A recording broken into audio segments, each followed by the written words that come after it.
बहुत समय पहले की बात है। एक छोटे से गांव में एक बड़ा सा पेड़ खड़ा था। यह पेड़ बहुत ही ऊंचा और दृढ़ था।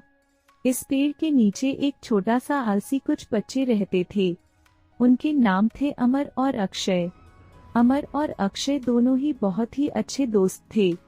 दोनों ही रोज उस पेड़ के नीचे बैठकर बातें करते थे और एक दूसरे को अपनी खुशियों और दुखों का हिस्सा बनाते थे। एक दिन जब वे पेड़ के नीचे बैठे हुए थे, वहाँ से एक बूंद गिरी। अमर ने उस बूंद को देखकर मुस्कराया और बोला, देख अक्षय, यह बूंद हमें यह सिखाती है कि अगर हम धैर्य और समर्पण से अपने लक्ष्य की ओर बढ़ते हैं तो हम जीवन में सफलता प्राप्त कर सकते हैं। अक्षय ने भी मुस्कराते हुए कहा, हाँ अमर, यह सच है। हमें भी अपने लक्ष्य की ओर बढ़ने के लिए धैर्य और समर्पण बनाए रखना चाहिए। इसके बाद दोनों ने मिलकर निर्णय किया कि वे अपने जीवन में कुछ महत्वपूर्ण कार्य करेंगे और उनमें धैर्य और समर्पण से काम करेंगे। अमर ने तय किया कि वह एक बड़ा और सुंदर बगीचा बनाएगा जो गांव वालों के लिए एक सुंदर स्थल बनेगा। वह हर दिन पेड़ के पास जाता और उसमें बोए हुए बीजों को पानी देता। अक्षय ने तय किया कि वह गांव के बच्चों को शिक्षा देने का कार्य करेगा।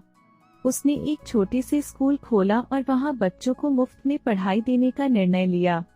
इस तरह अमर और अक्षय ने अपने लक्ष्यों की ओर बढ़ने के लिए धैर्य और समर्पण से काम किया।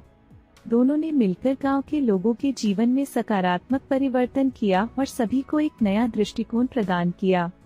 धीरे धीरे अमर और अक्षय के कार्यों की खबरें पूरे गांव में फैल गईं और लोग उन्हें अपने ही गांव के हीरो कहने लगे। उनकी कड़ी मेहनत और समर्पण ने सभी को प्रेरित किया। एक दिन जब अमर और अक्षय फिर से पेड़ के नीचे बैठे हुए थे, एक बूंद ने उनकी दोस्ती को दोबारा बढ़ाया। अमर ने हंसते हुए कहा, देख अक्षय, यह बूंद हमें यह सिखाती है कि समर्थन और मिलजुल कर काम करने से ही हम सच्ची मित्रता और सफलता प्राप्त कर सकते हैं।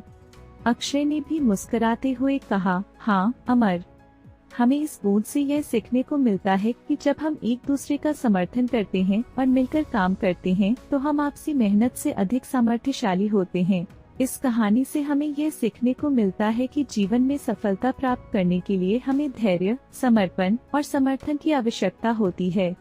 छोटी छोटी बूंदें एक साथ मिलकर समुद्र को बना सकती हैं। इसी तरह से हमें भी मिलकर काम करना चाहिए ताकि हम अपने लक्ष्यों को प्राप्त कर सकें।